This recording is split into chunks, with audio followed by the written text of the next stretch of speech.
ഹരേ കൃഷ്ണ. ചിലപ്പോഴൊക്കെ നമ്മുടെ ജീവിതത്തിൽ കുറച്ച് ആളുകൾ നമ്മളോട് എപ്പോഴും ചോദിക്കാറുണ്ട്. അവരിൽ കൂടുതൽ പേരും നിരീശ്വരവാദികളായ ആൾക്കാരാണ്. അവർ ചോദിക്കാറുണ്ട്, നിങ്ങൾ എന്തുകൊണ്ടാണ് ഈശ്വരനിൽ വിശ്വസിക്കുന്നത്? എന്ത് തെളിവാണ് ഈശ്വരനുള്ളത് എന്നുകൊണ്ടുള്ളത്? നിങ്ങൾക്ക് വട്ടാണോ എന്നൊക്കെയുള്ള ചോദ്യം എൻ്റെ ജീവിതത്തിൽ ഞാൻ പലപ്പോഴും കേട്ടിട്ടുണ്ട്.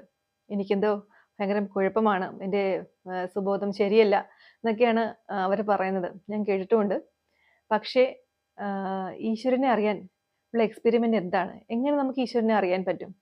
എന്ത് പരീക്ഷണം ചെയ്താലാണ് ഈശ്വരൻ്റെ സാന്നിധ്യം നമുക്ക് വെളിവായി കിട്ടുന്നത്?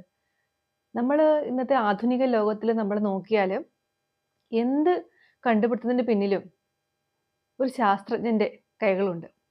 അവർ ആദ്യം തന്നെ പരീക്ഷിച്ച ഒരു കാര്യവും വിജയിച്ചിട്ടില്ല. വളരെയധികം കഷ്ടപ്പെട്ട് കഠിന പ്രയത്നം ചെയ്തും ഇത്രയൊക്കെ പരാജയപ്പെട്ടിട്ടും അവസാനം അവർ വിജയത്തിലെത്തുകയാണ് ചെയ്തത്. അങ്ങനെ ഒത്തിരി ഒത്തിരി പരീക്ഷണങ്ങളിലൂടെയാണ് നമ്മൾ ഇന്ന് കാണുന്ന പല പല സാധനങ്ങളും പല പല നമ്മൾ എന്തൊരു സാധനങ്ങൾ കണ്ടു. ഉദാഹരണത്തിന് നമ്മൾ പറഞ്ഞാൽ, നമ്മൾ പണ്ട് ബയോളജി, നമ്മുടെ +2 പഠിക്കുന്ന കെമിസ്ട്രി, ഫിസിക്സ്, അങ്ങനെ ഓരോ ലാബിലും പോയി എത്രയൊക്കെ പരീക്ഷണങ്ങൾ നമ്മൾ ചെയ്തിട്ടുണ്ട്.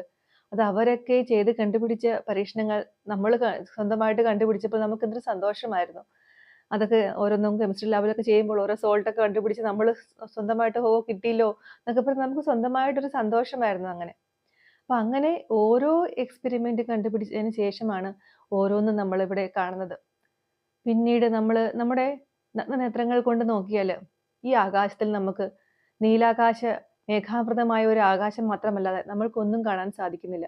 പക്ഷെ അതിനു വേണ്ടിയും ഓരോരോ ഉപകരണങ്ങൾ കണ്ടുപിടിച്ച്, ടെലിസ്കോപ്പും റോക്കറ്റുകൾ അങ്ങനെയുള്ള സാധനങ്ങളൊക്കെ കണ്ടുപിടിച്ച് ഈ ആകാശത്തിനപ്പുറം ചെല്ലുമ്പോഴല്ലേ ഈ നീലാകാശത്തിനപ്പുറം ഒരു പ്രപഞ്ചമുണ്ടെന്നും അതിൻ്റെ രഹസ്യങ്ങൾ തേടി നമ്മൾ യാത്ര ചെയ്യുന്നത്. അതിൻ്റെ രഹസ്യങ്ങൾ ഇന്ന് വരെ ഒരിക്കലും ഒരു ശാസ്ത്രജ്ഞൻ അതിൻ്റെ ഒരു ആദിയോ ഒരു അനന്തമായ അതിൻ്റെ ഒരു അറ്റം പോലും കണ്ടുപിടിക്കാൻ സാധിച്ചിട്ടില്ല. നമ്മളിപ്പോഴും അതിൻ്റെയൊക്കെ പുറകെ പോയിക്കൊണ്ടിരിക്കുകയാണ്. അപ്പോൾ എന്ത് കാര്യത്തിൻ്റെ പിന്നിലും ഒരു എക്സ്പെരിമെൻ്റ് അല്ലെങ്കിൽ ഒരു പരീക്ഷണത്തിൻ്റെ ആവശ്യകതയുണ്ട്. അപ്പോൾ നമ്മൾ ഈ പ്രപഞ്ചത്തിന് മുഴുവൻ സൃഷ്ടിയായി ഈശ്വരനെ കണ്ടുപിടിക്കാൻ ചുമ്മാ വീട്ടിലിരുന്നുകൊണ്ട് ഈശ്വര നീ എവിടെയാണ്, ഭഗവാനെ നീ എവിടെയാണെന്ന് ചോദിച്ചാൽ ഭഗവാൻ വരുമോ? ഇല്ല. ഭഗവാനെ കണ്ടുപിടിക്കാനുള്ള ഒരേ ഒരു പരീക്ഷണ മാർഗമാണ്, പ്രത്യേകിച്ചും ഈ കലിയുഗത്തിൽ ഉള്ള പരീക്ഷണത്തിൻ്റെ മാർഗമാണ് ഭക്തി, ഭക്തിയോഗം.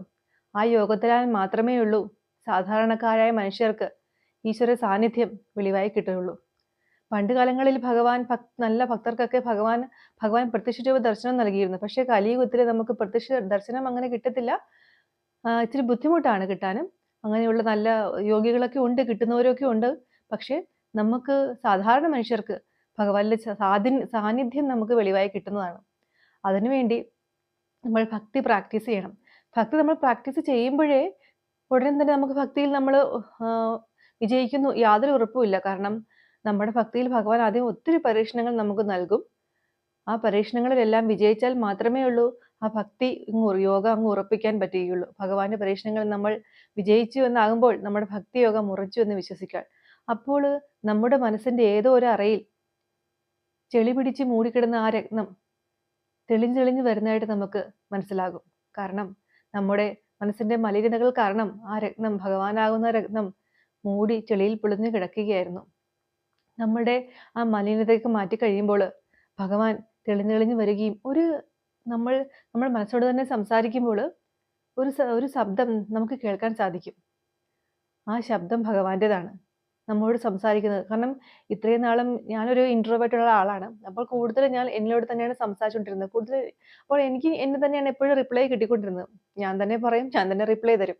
അപ്പോൾ അങ്ങനത്തെ ഒരാളായിരുന്നു. പക്ഷേ എന്നു മുതലാണ് ഭഗവാനെ എൻ്റെ കൂട്ടുകാരനാക്കി മാറ്റി ഞാൻ സംസാരിക്കാൻ തുടങ്ങിയത്.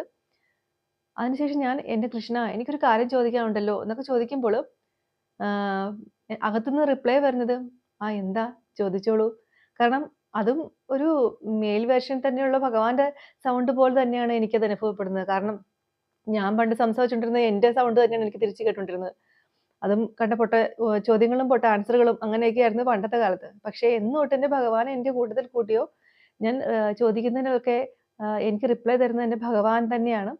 നമ്മോട് സംസാരിക്കുന്നത് അത് ഭക്തർക്കറിയാം. ഭഗവാനോട് സംസാരിച്ചു തുടങ്ങിയ ഭക്തർക്കറിയാം നമ്മോട് സംസാരിക്കും. നമ്മുടെ മനസ്സിൻ്റെ, ഹൃദയത്തിൻ്റെ അറകളിൽ നിന്ന് ഭഗവാൻ സംസാരിക്കുന്നത് നമുക്ക് വ്യക്തമായിട്ട് കേൾക്കാൻ സാധിക്കും. അതൊരു ഭക്തിയോഗം ഉണ്ടെങ്കിൽ മാത്രമേ ഉള്ളൂ നമുക്കത് മനസ്സിലാകത്തുള്ളൂ. അല്ലാതെ ഈശ്വരന് വിശ്വാസമില്ലാതെ ഭക്തിയോഗത്തിൻ്റെ പോലും അറിയാത്ത ഒരാൾക്ക് ഒരിക്കലും ഭഗവാനെ എക്സ്പീരിയൻസ് ചെയ്യാൻ സാധിക്കത്തില്ല. അവര് ഇങ്ങനെ നമ്മളോട് ചോദിക്കുമ്പോൾ നിങ്ങൾ പറയുക, നിങ്ങൾക്ക് ഭഗവാനെ അറിയണമെങ്കിൽ ഒരേ ഒരു മാർഗ്ഗമേ ഉള്ളൂ, ഭക്തി. ആ ഭക്തിയിലൂടെ ഭഗവാന്റെ സാന്നിധ്യം നിങ്ങൾക്കറിയാൻ പറ്റും. ആദ്യം പോയി ഭക്തി ചെയ്യാൻ പഠിക്കൂ എന്ന് അവരോട് പറഞ്ഞു വിടുക. അതാണ് നിങ്ങൾക്ക് ഇങ്ങനെയുള്ള ആളുകളിൽ നിന്ന് രക്ഷപ്പെടാനുള്ള ഒരേ ഒരു മാർഗം.